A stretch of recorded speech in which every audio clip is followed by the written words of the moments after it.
দুঃখজনক হলেও সত্য, আমরা অনেকেই রাতের বেলা হঠাৎ করে চোখ খুলে গেলে অথবা ঘুম ভেঙে গেলে কিন্তু আমরা আল্লাহকে স্মরণ করি না।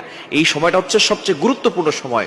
বুখারী শরীফের বর্ণনা, নবীজি সাল্লাল্লাহু আলাইহি সাল্লাম জানিয়ে দিয়েছেন, নবীজি সাল্লাল্লাহু আলাইহি সাল্লাম বলেন, রাতের শেষ অংশে, মধ্যরাতের পরেই রাতের শেষ অংশে যখন রাত একেবারে গভীর হয়ে যায়, এই সময়টা আল্লাহ তাআলা প্রথম আসমানে চলে আসেন এবং আল্লাহ তাআলা বান্দাদেরকে ডাকতে থাকেন, কার কি লাগবে আমি আল্লাহর কাছে চাও, আমি আল্লাহর কাছে বলো। অভাবে পড়ে গেছো, বিপদে পড়ে গেছো, তুমি টেনশনে পড়ে গেছো, দুশ্চিন্তায় পড়ে গেছো, আমি আল্লাহর কাছে সাহায্য চাও, আমি আল্লাহ তাআলা সকল বিপদ আপদ থেকে, বালা মুসিবত থেকে তোমাকে হেফাজত করব।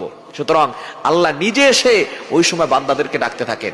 মুয়াজ্জিন 5 বার প্রতিদিন মানুষকে ডাকে, হাইয়া আলাস সালাহ, হাইয়া আলাল ফালাহ, কাম টু দ্য সাকসেস, সফলতার দিকে আসো, কল্যাণের দিকে আসো।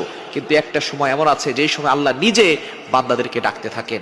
এই সময়টা হচ্ছে মধ্যরাতের পরে রাতের শেষ অংশে। এই সময়গুলোতে, এই সময় যদি আপনার চোখ খুলে যায়, আপনি এই আমলগুলো করতে দেরি করবেন না। আপনার ওযু করার দরকার নাই, ওই অবস্থায় আপনি আমলটি করবেন। আল্লাহ তাআলা 2টি নাম পড়বেন 11 বার করে। কয়বার? এবং 2টি নাম পড়ার আগে আপনি 3 বার দুরূদ শরীফ পড়বেন। দুরুদের ভিতরে সর্বশ্রেষ্ঠ দুরুদ হচ্ছে দুরুদ ইব্রাহিম। আমরা নামাজ যেটা পড়ি এই দুরূদটি বেশি বেশি পড়ার চেষ্টা করবেন। আল্লাহুম্মা সাল্লি আলা মুহাম্মদ ওয়া আলা আলি মুহাম্মদ কামা সাল্লাইতা আলা ইব্রাহিম ওয়া আলা আলি ইব্রাহিম ইন্নাকা হামিদুম মাজিদ।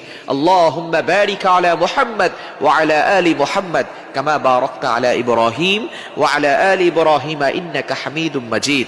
এটা আপনি 3 বার পড়বেন। আর যদি এটা একটু বেশি কষ্ট হয়ে যায় তাহলে সাল্লাল্লাহু আলাইহি ওয়াসাল্লাম, সাল্লাল্লাহু আলাইহি ওয়াসাল্লাম, সাল্লাল্লাহু আলাইহি ওয়াসাল্লাম, এটা 3 বার পড়বেন। এরপর আল্লাহ তাআলা 2টি গুণবাচক নাম পড়বেন। আল ওয়াহ্হাব, এটা পড়বেন 11 বার। আর হচ্ছে ইয়া ফাত্তাহু, এটা পড়বেন 11 বার। এই 2টি নাম পড়ে আপনি আল্লাহর কাছে দোয়া করবেন, দেখবেন আল্লাহ তাআলা আপনার সকল